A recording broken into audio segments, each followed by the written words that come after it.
Hope everybody had a happy new year and a good holiday, of course. We're here today to talk about transition. It's a topic of conversation for everyone moving from especially 8th grade to the high school, and we're excited to have our special educators here from the middle school and the high school and our team to talk about the process to you and how it works and to answer any questions that you have. I'm Tim Luff. I'm the Assistant Superintendent of Student Services, and I would like to introduce the great team that I have before I introduce our speakers today. Hi, I'm Laura Ives. I'm the Assistant Director of Student Services for both middle schools. Hi, I'm Maria Reardon. I'm the Evaluation Team Leader at Brown Elementary School. Hi, I'm Hannah Cross, Evaluation Team Leader at elementary level at Fantastic. Hi, I'm Laura Brand, Evaluation Team Leader for grades 5, 6, and 7 for Wilson and Kennedy. Hi, I'm Mary Beth Kincaid, Preschool Principal. Hi, I'm Paul Pietra. I'm the Assistant Director of Student Services for the elementary schools. And we have parents here. Parents here, of course. And of course, I'd like to introduce. Hi, I'm Barbara Molinari-Bates. I'm the Evaluation Team Leader for grades 10 through 12. I'm Jennifer Brayman-Parikh, Evaluation Team Leader for grades 8 and 9. And Barbara and Jen will be leading this very important conversation with you today in a presentation that was actually provided at a parent night, was it last week? It was last week. Last week, which was very well attended by families, and this one will be posted on our website. So if folks have any questions, please feel free to contact them or Aaron Miller, who unfortunately couldn't be here today, but they will be sure to answer any questions that you have. With that, I'm going to hand it over to Jen and Barbara for a great presentation. So.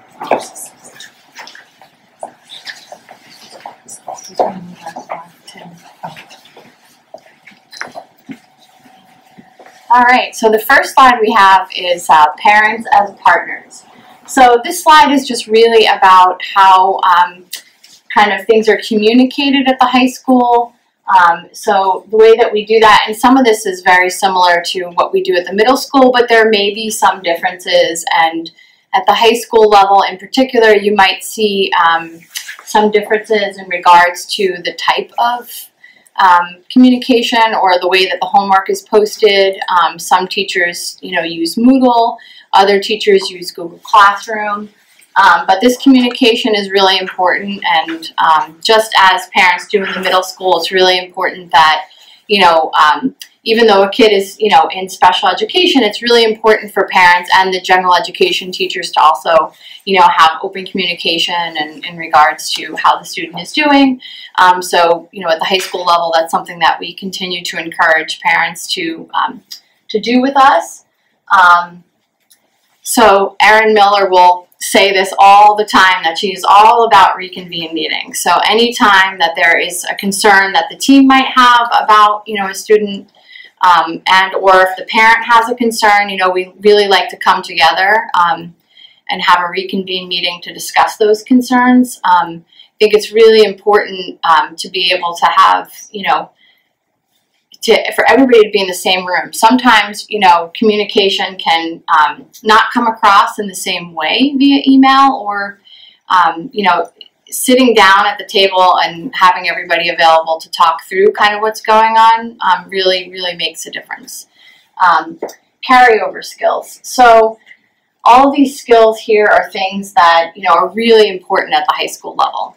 So one thing that we see is, kids having more independence with time management. We know that they're still working on that in 9th grade, but we try in 8th grade to start developing those skills. We're moving from a team-based model where all of their general ed teachers are on the same teams to a model where teachers are not on teams. So they're not necessarily talking to one another all the time. They don't know what the other one is doing.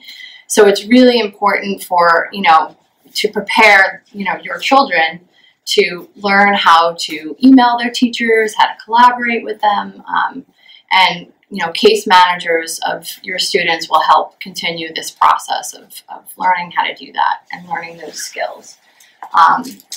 Timelines and work completion, just like, in 8th grade at the high school level, there are a lot of projects along with daily homework. So it's important for students to be trying to learn how to forecast their time. Attendance at the high school is really, really important. At all levels it's important, but, when we're talking about credit, earning credit for classes, it's really important for students to be in school. and to be on time for school. A lot of times when students struggle with this, it becomes really, really hard to, we don't really hold kids back anymore, but earning credit for each year is really, really important. So, CVS Block. So in the morning, there is a 40-minute block that students enter their day. For freshmen and upperclassmen, this looks kind of different. We have a mentor program that was started this year, and we feel like that has gone really well. So what that is one time during the 4-day cycle, upperclassmen, anywhere from 3 to 6 upperclassmen are part of the CVS block, and they come in and they do team building activities with the teacher. The idea is to help kids feel connected and feel like they have a trusted adult. So, the teacher of that class as well as upperclassmen that they can ask questions and kind of feel like they're starting to be connected to the high school as freshmen. After freshman year, that block changes. Do you want to talk a little bit about how? Yeah, and I just want to add that mentorship program is absolutely amazing. I am a substitute for the program because they always have to have a staff member in the room. And I was just so absolutely impressed at the upperclassmen. You would have thought they were staff members. The way they lead, the interactions, even the way they're able to sort of maintain, I guess, discipline with some, feisty freshmen who come in the morning and are eager to talk. They really okay, we have to focus, and they do great activities. So it really is very impressive, sort of that relationship building that happens between the upperclassmen and the freshmen. Yeah, for upperclassmen, the CVS block really is all about either catching up on homework, taking the opportunity to make appointments to meet with other teachers, if they have to make up a test. It's really sort of a catch-all they can go to the library if they have to research something. So it's an opportunity to have that extra time to do whatever each individual student needs to do. So high school case manager. So this is, at the younger grades, sometimes it's called the liaison, but we like to call them the case manager. And so they would be your special ed students' kind of point person. They also, if your student has a skills development block, they also typically are a part of that block as well. And so, let's see. So the role of this person really is to, communicate with the parents, to work with the student during that skills development block and kind of coordinate all of their classes. They help, they manage the IEP. They partnership with myself and Barbara and how kind of that looks. They work on the students' IEP goals during this time. But they really are your point person. If something goes wrong, you're feeling like something is not going well, you can contact them and they should be able to help you determine whether or not, you need to reconvene or how to kind of talk through or process whatever that's going on. They kind of coordinate everything for your child. Is there anything else you want to add to that? I don't think so. I think that really covers it. Yeah. So in terms of high school, homework expectations are going to increase at the high school level. So that's something that you'll see is, going to be a little bit of a change from middle to high school. Project and group work. A lot of this happens, I think, now at the middle school as well, especially in 8th grade. They're learning those skills, but that, carries over even more at the high school level. And you'll see students collaborating oftentimes after school with the library. I wouldn't be surprised if, at home when they're doing homework, they're often talking about having to, work with their group members. But you'll definitely see sometimes an increase in more independence with this.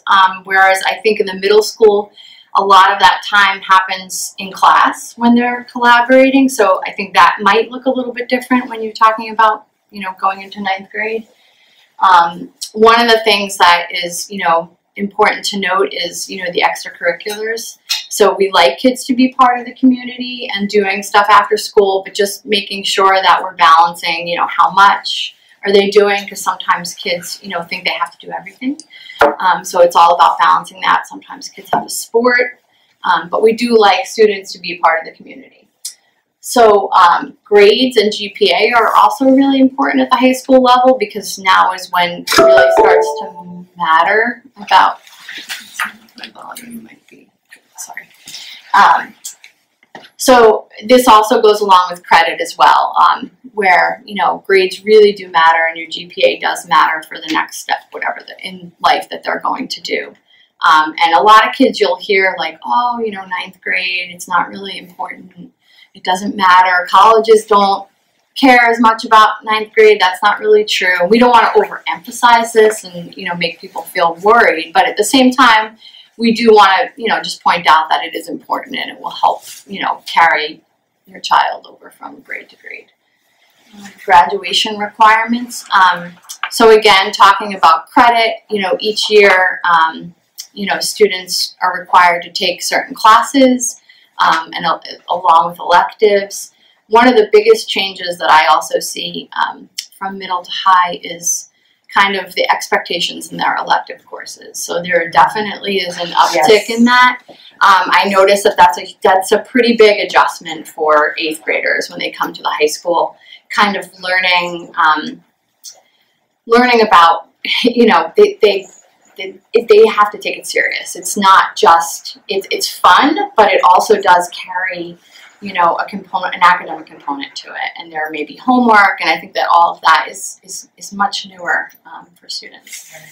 I think we talked about it, well, just two things. I think we talked about specials versus electives. So kids think of electives kind of as specials where, they just go and do their art, but it's not necessarily as important.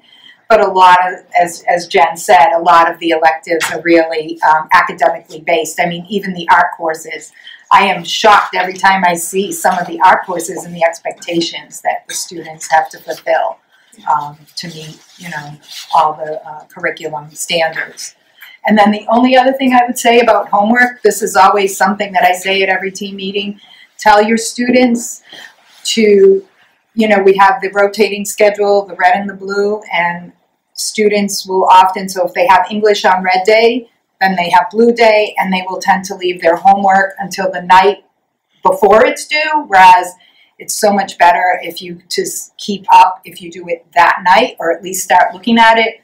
That way, if you do have any questions or you have any, concerns with it, you can utilize the CVS Block the next day, or you have opportunities to find out as opposed to leaving it to the last minute. So that schedule change of the every other day is really important when you're considering the homework and the expectations. So transition planning. So this starts when your child turns 14 years old. The federal mandate is, I believe, 16, but I think in Massachusetts, several years, it's been a long time now, I think, that we've been doing this, but we start at 14, and so in 8th grade, we're really inviting kids to have meetings, their IEP meetings, having them come and talk about kind of what they like to do. Sometimes I think for them it's, that first year is a little difficult, but I feel like case managers do a really good job in 8th grade of, kind of walking them through that process, and then they come in. Most students, when I'm at the meeting, they definitely do a good job kind of presenting what their wishes are, what their vision is for their life, and their interests and their strengths. And I think that that's a really valuable part of the team process. And what I see in 8th grade is students are often very nervous when they first come, but we try to make it as comfortable as we can for them. And so I think the teams do a really good job at this. Even if, I just want to also say, with the parents' permission, if we have a meeting for a kid when they're still 13, we do also like to invite them and ask the parent, is it okay if they attend the meeting? Because I think it's important for them to have that as part of their meeting in 8th grade in preparation for high school, when we really do ask them to to play a larger role in their meeting. So in my opinion, even if a student is 13, you know, having them at that meeting and having that experience is really valuable in a place where they have had, you know, 4 years already. They feel comfortable. I think that it works out really well. Do you want to talk about the latter part of transition planning? Yeah, so as the students progress through, you know, the grades, transition planning sort of becomes a little bit more involved, and depending on each individual student and what their needs are, potentially there might be even more involvement. The transition course that is referenced is for seniors. It's an IEP course, so if your student were to be recommended, it is through the team process, and it's called the Senior Summit. And it's a course that's it's sort of led by 3 special educators: our transition coordinator, our speech and language pathologist, and a special education teacher, and they touch upon all different topics. And it's for students who are not necessarily on your traditional general education path of, okay, I'm completing this and I'm going off to college. It's students who, they may be going to college, but they just require a little bit more support in planning that and I guess building that bridge to get there. So that's something that, again, that's typically recommended at your student's junior IEP meeting. But we do have a lot of staff and a lot of supports. We have, as part of general education, we have the guidance seminars that are led by their guidance counselors that help with the transition process. We have all kinds of volunteer opportunities here within the school that students participate in. Again, we look at each individual student and what kinds of things, we look at what their interests are and what their vision is, and we help sort of build that. So for instance, if somebody is looking to go into some type of, I don't know, nursing program, we make sure that they take all the science courses. And, you know, we just look at each individual and really build in that action plan of the transition planning form. That's where we really focus. And we also partner with families because a lot of the pieces are family related. So, you know, families will suggest maybe you might want to go and visit colleges sooner rather than later. So it's really, it's a community-based, it's families and the school and sometimes the community together. And I just wanted to make note about the senior internship since yeah. that's up there. No, it's all right. So at the high school level, we have kind of revamped our senior internship and made it a little, Brian likes to say, we've added a little more meat to it. So we've made it a requirement to have a class aspect of it. And it's meant to be student driven in the sense of what projects they decide to pick, and kind of the idea is to help them learn how to figure out, you know, I've picked this, was this a good decision, but kind of walking through the research process and how does that look, and kind of seeing something through. And so they'll have a chance to kind of practice that a little bit in the class prior to kind of going out on the internship. I can't remember exactly how many hours. Is it 100 hours? I don't remember the hours, but the big difference is students used to just basically, the fall semester of their senior year, by a certain date, they would have to put their name on a list, and then they'd find an internship, and they would go and do it, and then they would have some kind of project at the end of May. Now you actually have to apply in the spring semester of your junior year, and then because you're going to be taking the course the fall semester of your senior year, and then you're going to have the internship the spring. So it's a much more, I guess, rigorous process, and students really have to plan ahead. So I think once, you know, this upcoming year might be a little challenging because it's going to be a big jump in students, but once sort of the students who are here and accustomed to the old way, I'm sure it'll become a much more fluid process. Yeah.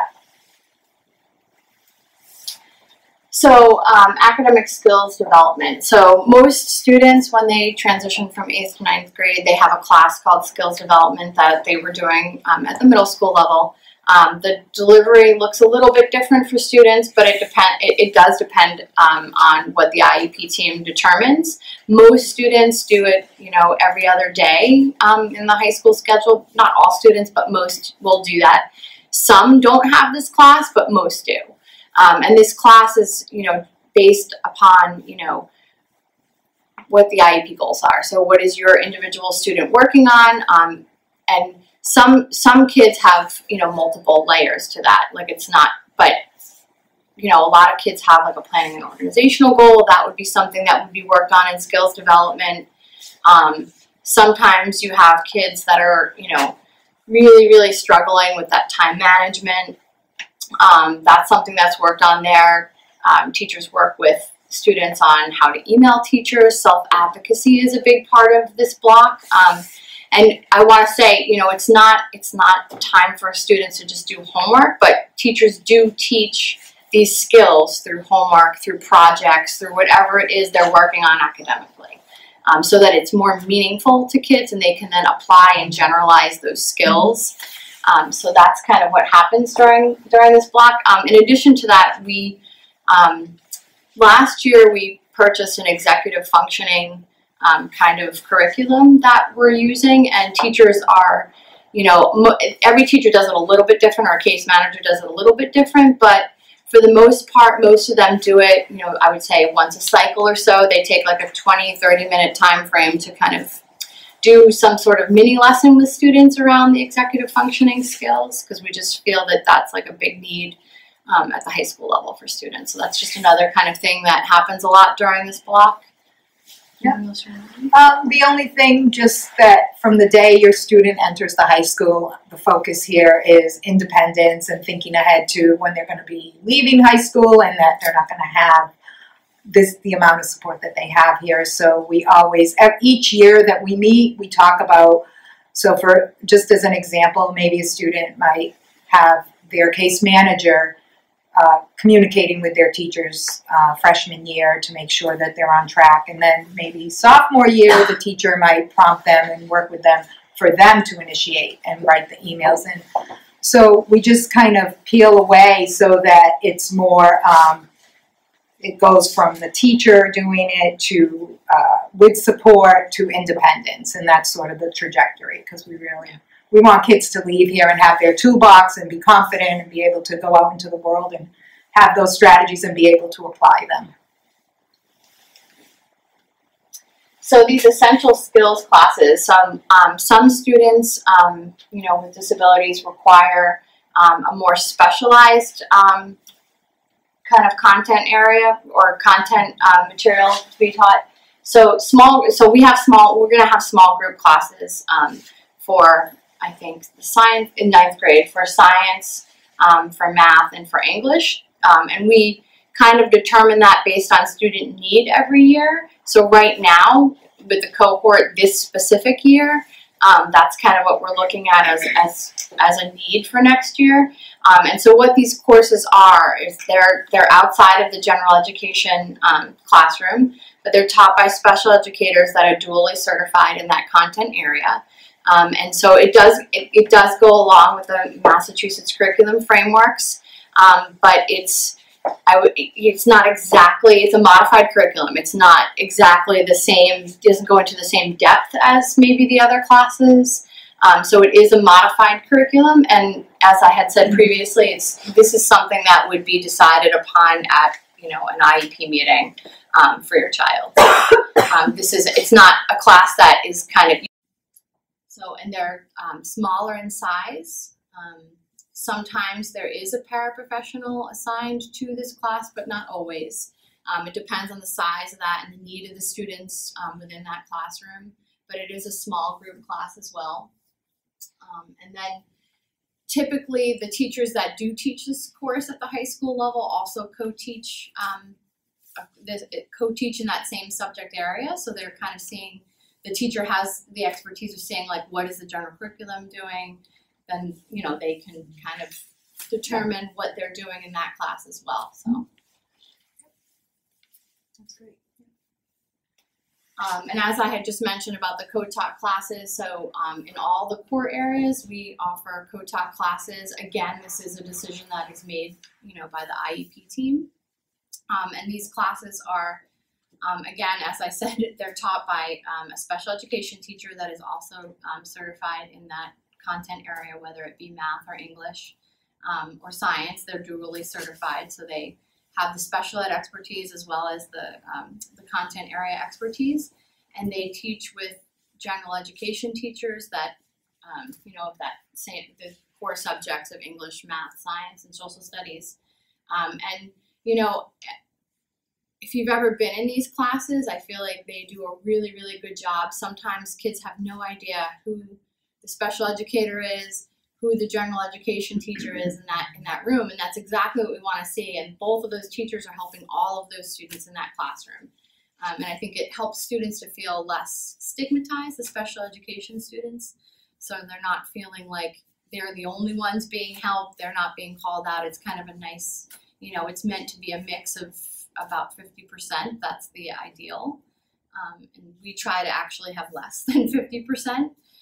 These class sizes at the high school level are also kept a little bit smaller than your general, college prep classes. So I want to say they're around 17 to, they don't usually go over 20 if possible.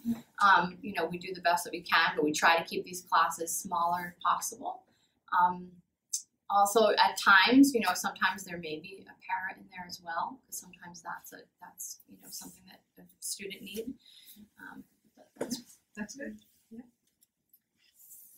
And then the supported classes are classes that are just supported by a paraprofessional. So not necessarily like the Cotaught where you have a special education teacher in there.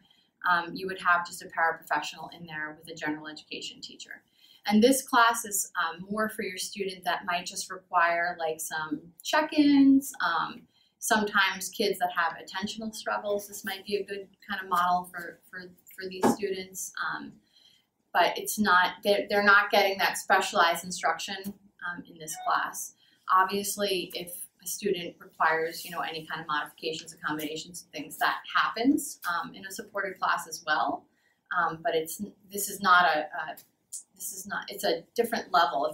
I would say it's a step down from having a Cotaught class for this type of support.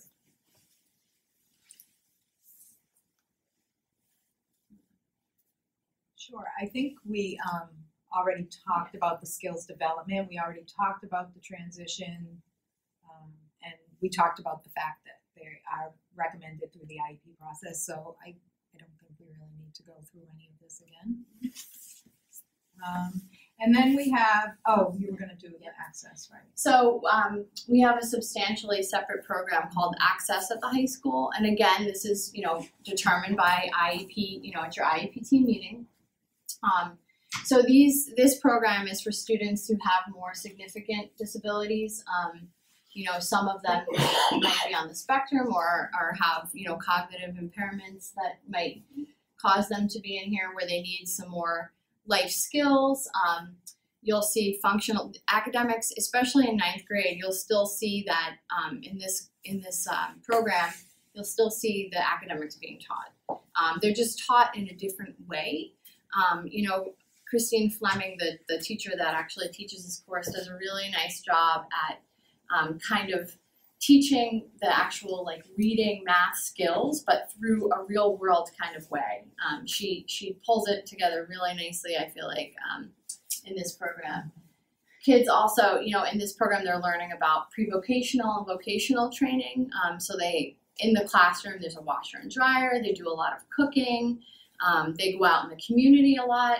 They take a lot of community field trips, like to the grocery store, learning about kind of how to, purchase your own groceries. And again, they carry over the math skills there, which is really great. They may, like an example might be that they may be cooking that week. So they go out shopping for the materials that they need. They come into the classroom. They make it. They do the recipes. She breaks it down step by step. There's that. And then some of the students are taking the regular MCAS, but then some students are on an alt MCAS in this with this profile.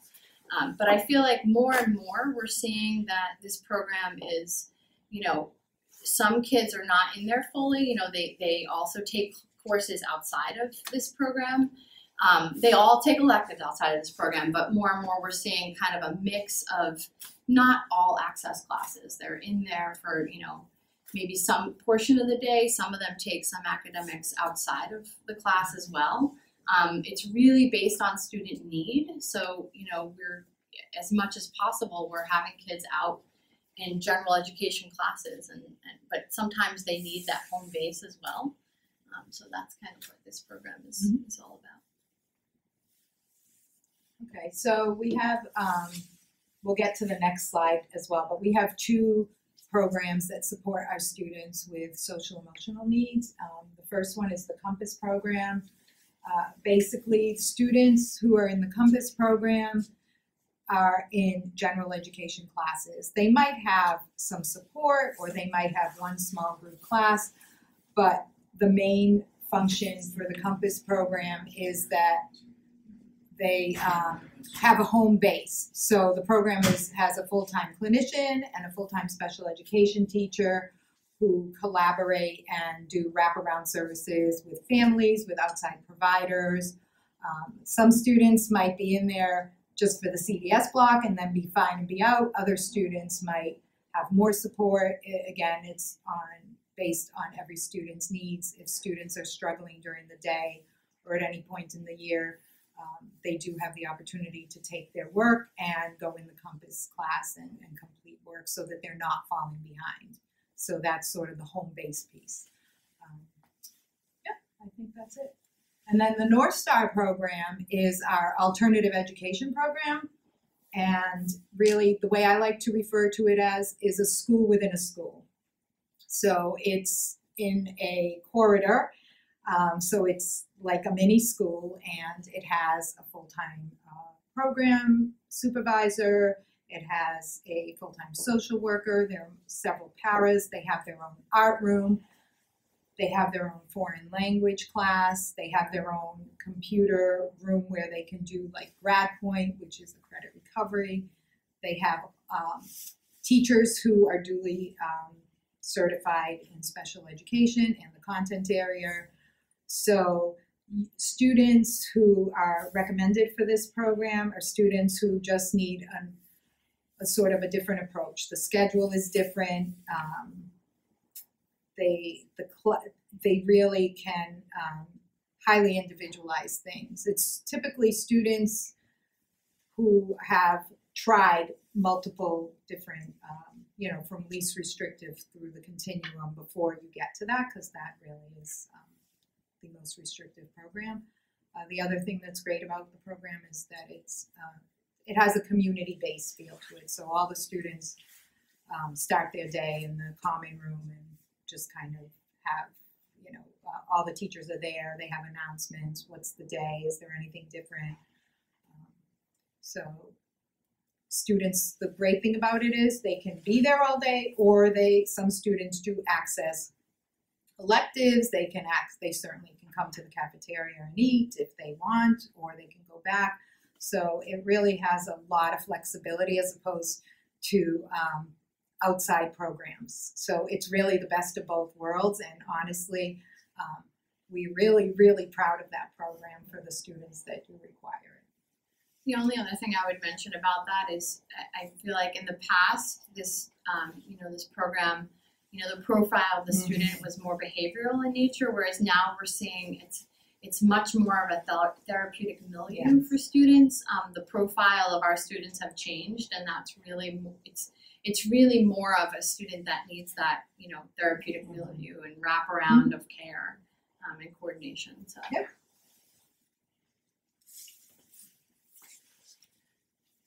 Yeah, that's it. Thank you. Thank you. Well, thank you all very much and thank you